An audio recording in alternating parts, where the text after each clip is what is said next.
It's Good Friday, and it's good to be with you. I want to today, and on Easter Sunday, talk to you around the theme of home. You know, the intellectual and journalist from a century ago, G.K. Chesterton, in his book Orthodoxy, told the story of a sailor. He said this sailor headed out from his land with great fanfare off to try and discover new lands. But soon afterwards, he hit upon a squall, a massive storm, and was lost and disoriented, and they sailed around and around, not knowing where they were, until finally they came back and hit upon the coast of their homeland, totally under the misapprehension that they had discovered a new land. And as they dropped the boats and went ashore, they head up the beachhead across the sand dunes to look down on a startlingly familiar village.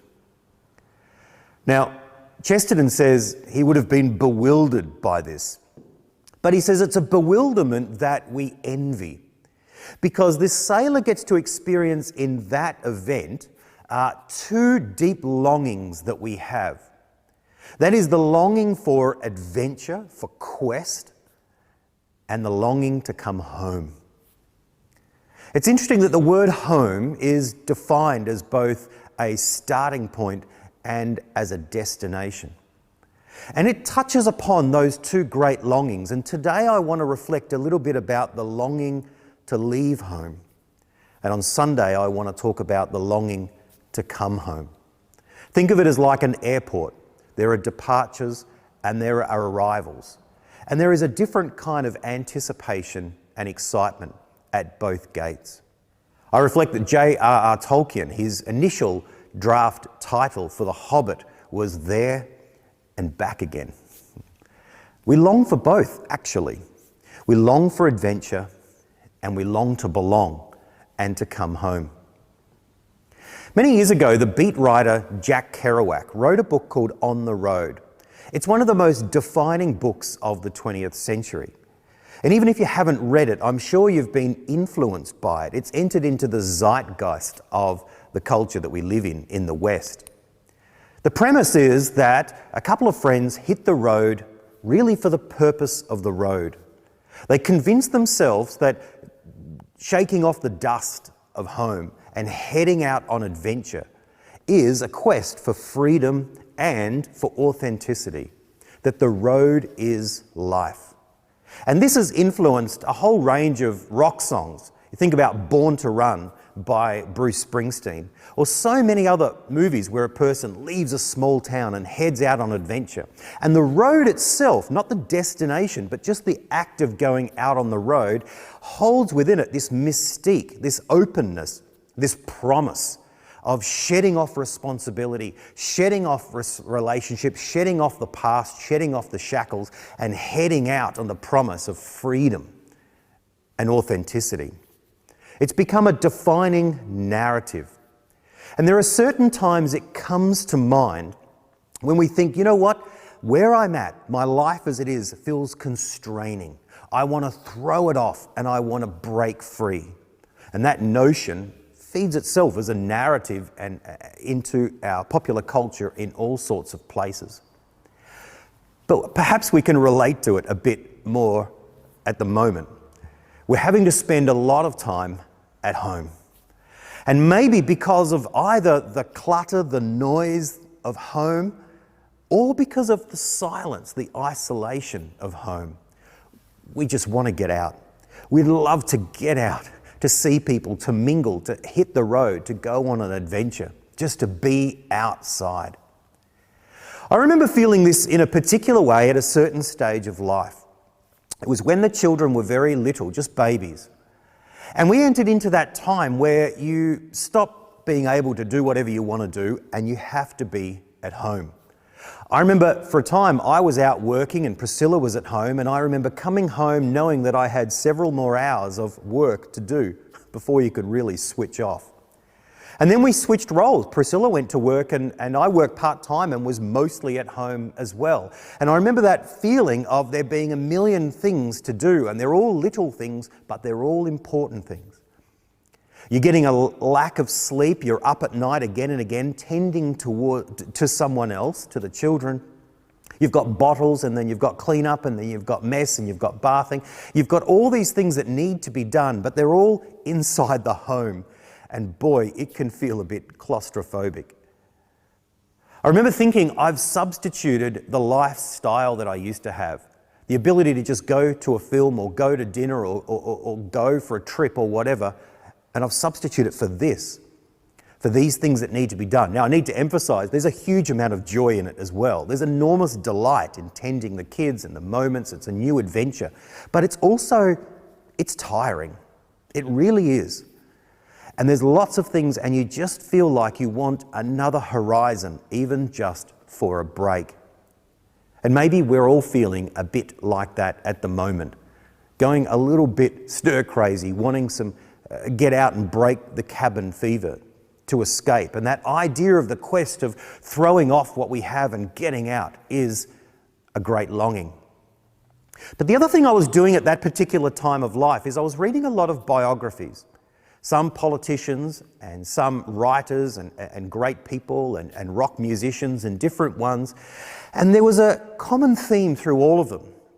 That is, most of the biography would tell the story of the great things they did with their life, and then towards the end they would all name a profound regret. They all seemed to regret the same thing, that they hadn't been there for their kids. They hadn't been there for their family. They'd substituted that hard yakka time, that important stuff, for their great things, for their work, for travel, for whatever it was.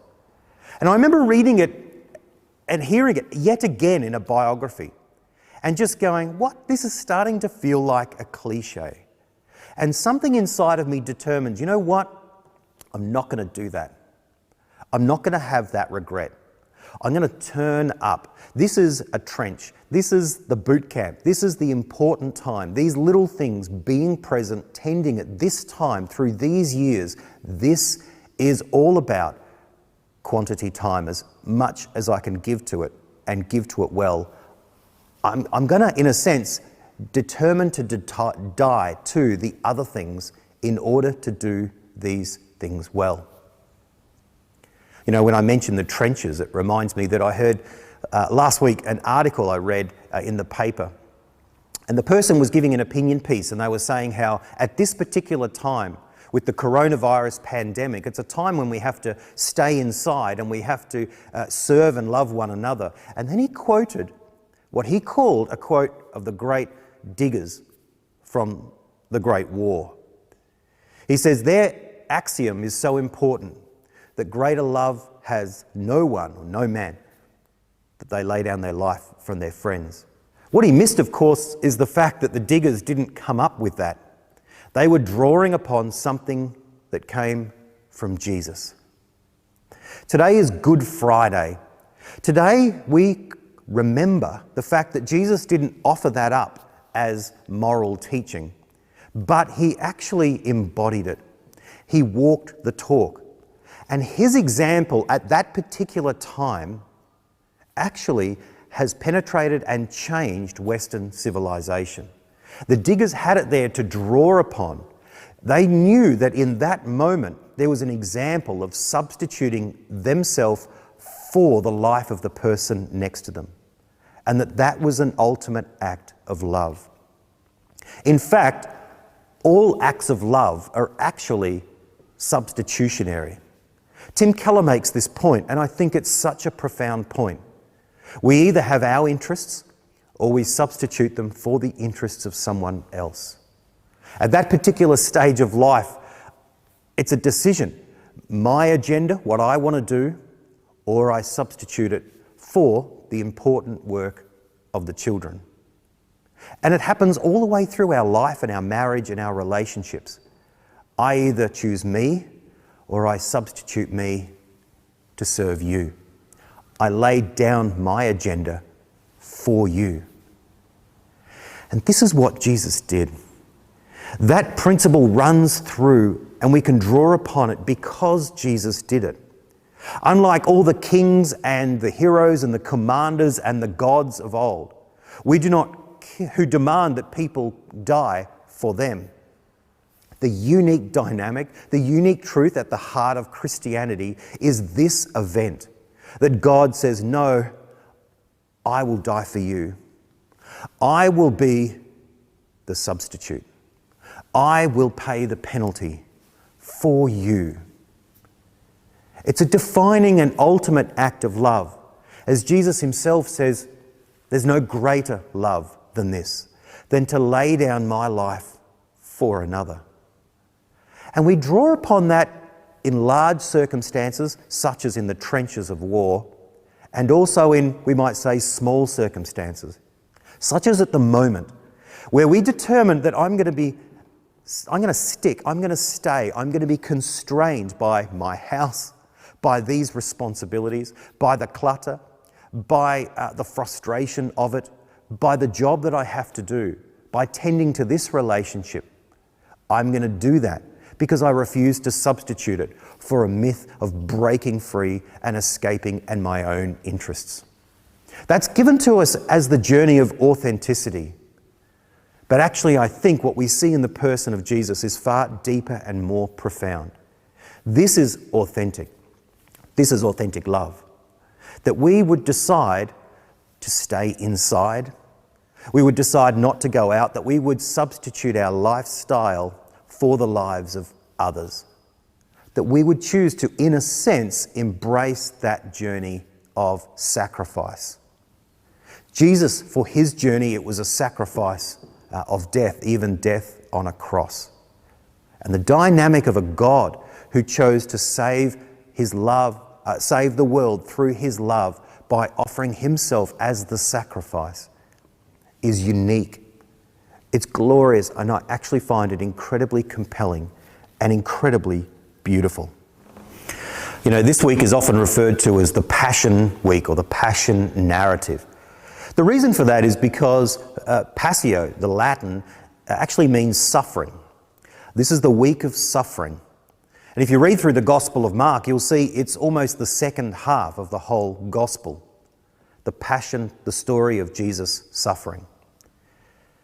Well, it's a time when those who suffer can take great condolence from the fact that we have a God who is not absent from suffering. In fact, on the cross, Jesus expresses, he gives voice to that when he cries out, my God, why have you forsaken me?"